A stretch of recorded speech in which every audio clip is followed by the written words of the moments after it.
Opa!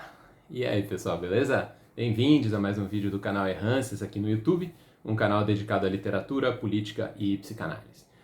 Eu sou o Will Franco e hoje eu queria falar de um aspecto que eu acho muito bacana quando eu encontro tanto em obras de literatura quanto em obras de não ficção.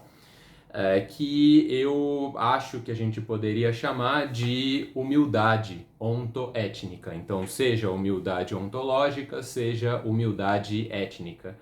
E o lance é essa sinalização na estrutura mesma do texto, ou na argumentação, na narrativa, em qualquer ponto, né, da produção, do que estrutura a produção, essa sinalização de uma concepção segundo a qual o homem, ou o humano, ou a humanidade, ou a civilização não seria intrinsecamente superior a outros elementos que compõem o universo em que a gente vive.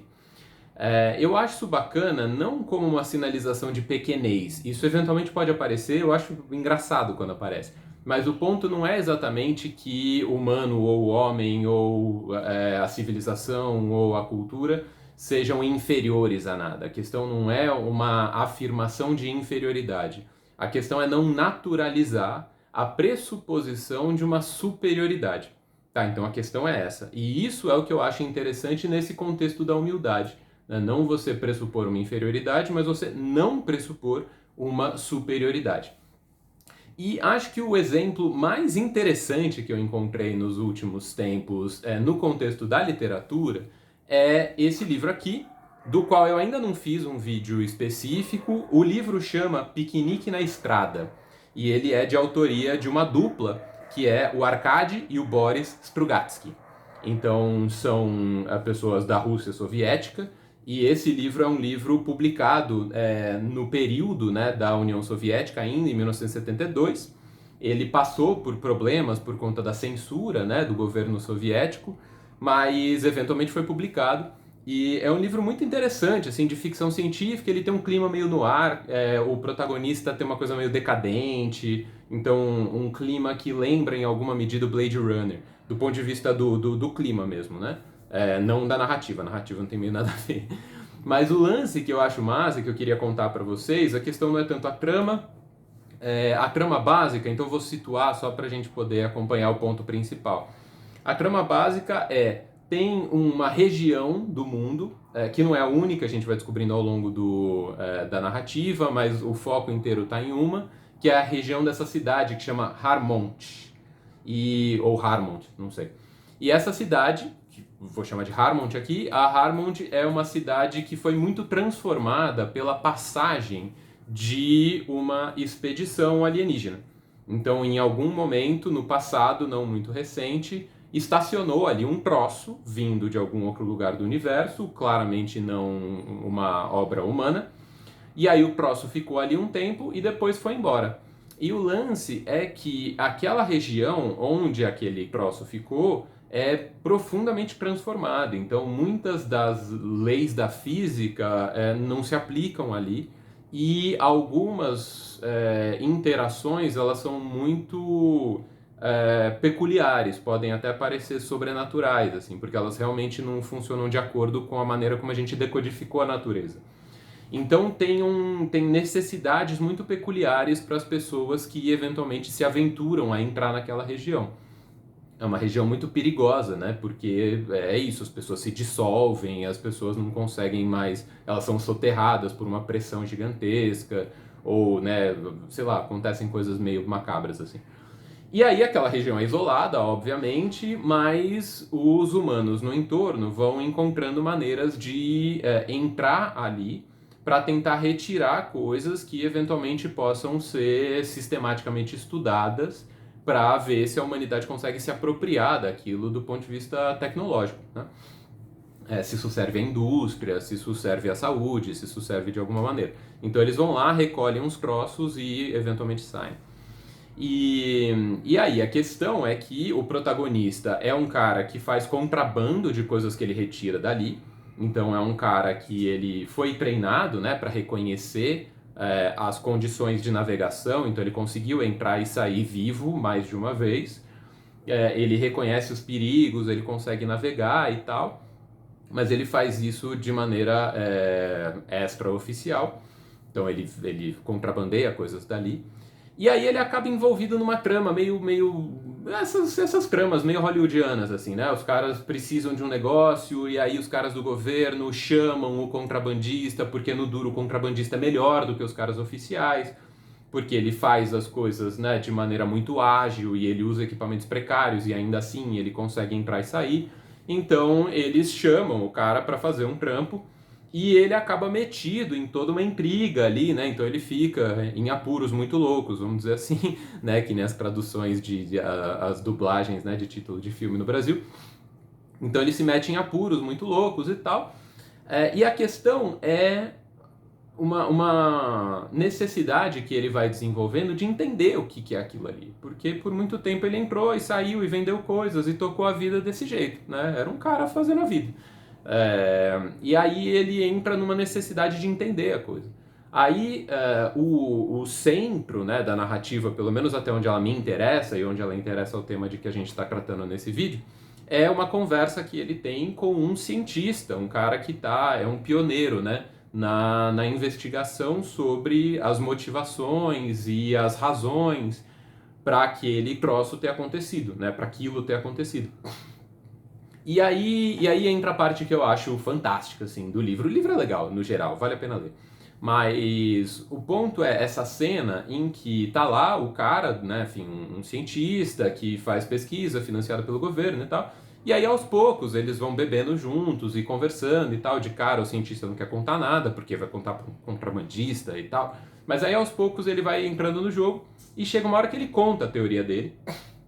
E é a teoria do piquenique na estrada, que é o título do livro, né? Então ele fala que ele é um dos propositores e ele é um defensor da teoria do piquenique na estrada. E qual é a teoria do piquenique na estrada? É que, para resumir um pouco a história, que esses seres alienígenas, eles não queriam nada com a Terra. E eles não queriam nada com os humanos. Na verdade, talvez eles até tivessem uma certa pressa de ir embora o quanto antes, porque eles não tinham interesse na gente. Eles estacionaram mais ou menos como um grupo que está indo de um ponto a outro e para no meio do caminho e acaba fazendo um piquenique na estrada. Então, as pessoas, né, enfim, imagina um carro, anos 70, né? Então, um carrão, tá os caras lá com um Cadillac, estão indo pra praia, e aí é distante, né? Então, no meio do caminho, as crianças estão com fome, e não sei quem tá precisando fazer xixi, e não tem nenhum restaurante por perto. E aí, o que eles fazem? Eles param na beira da estrada, todo mundo desce, e aí eles, né, estendem ali uma toalha e a galera senta ali, então puxa um pouco de comida que eles estão levando pra praia, pega algumas coisinhas, o cara vai lá, aproveita, dá uma olhada, levanta o capô, né, checa a graxa, vê se tá tudo bem, e aí deixa o pano ali, enche um pouco d'água, derruba um pouco na estrada também, acaba, né, porque escorrega. E aí eles checam as coisas ali, alguém faz xixi, alguém faz um cocô ali atrás de uma árvore, e eles entram no carro e seguem a estrada.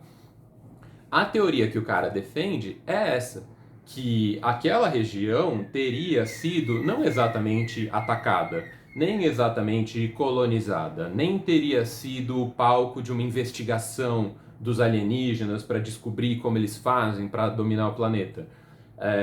Eles não teriam interesse nenhum nos humanos e não teriam interesse nenhum no planeta Terra. Eles estacionaram ali porque eles precisavam fazer alguma coisa e eles tocaram viagem em direção ao outro lugar que esse sim eles queriam ir. E aí eu acho muito interessante essa brincadeira, né? Que é muito comum que a gente considere que a gente é o centro de referência. Então, se alguma coisa acontece que nos afeta, a gente vai imaginando, por que isso aconteceu comigo? Ou por que eu? Ou o que essa pessoa quer comigo? Ou, né, o que eles estão tentando fazer? O que eles estão tentando comunicar? O que eles estão tentando propor? E eu acho muito interessante essa disposição subjetiva, que é a pauta, né, desse tipo de argumento, que talvez não queiram nada com você, talvez não seja sobre você, talvez não seja uma mensagem secreta, talvez não haja uma negociação, talvez isso não seja sobre você de fato, né? E eu acho esse tipo de argumento muito interessante, né? Acho muito simpático, né? Tem um livro, esse eu já fiz uma resenha, né? Uma vídeo resenha aqui, que é um livro que chama Devoradores de Estrelas, do Andrew Weir.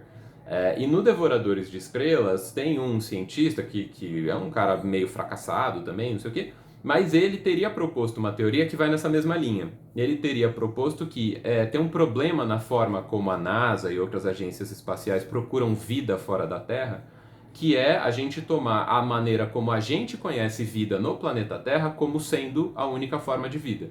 Então, não, a gente vai procurar vida, então a gente vai procurar sinais de carbono, a gente vai procurar água, a gente vai procurar oxigênio, porque sem essas coisas não tem vida. E aí o argumento desse cara era, cara, e se tiver vida de um jeito diferente do nosso?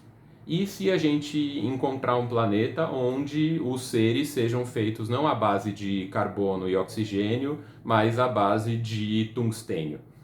Ah, mas não é possível porque é muito pesado para nós. Se a gente fosse feito de tungstênio, a gente não seria vivo.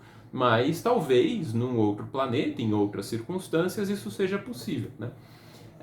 E aí isso tem a ver com etnocentrismo, e no contexto da ficção científica, pensando em vida alienígena, isso tem a ver com ontocentrismo, né? Que a gente imaginar que o nosso modo de vida é o modo de vida. As coisas que tornam possível que a gente viva são as coisas que tornam possível que vida exista.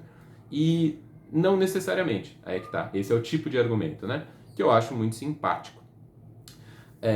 Então, isso aparece bastante na ficção científica, mas eu acho que é uma contribuição interessante e aí acaba aparecendo, inclusive, na antropologia também, na sociologia também, a psicanálise negocia com isso com alguma frequência, que é a gente poder se deslocar do nosso próprio centro referencial e perceber que outros modos de vida, outros modos de inteligência, outros modos de comércio, outros modos de estabelecimento de pactuações civilizatórias são possíveis.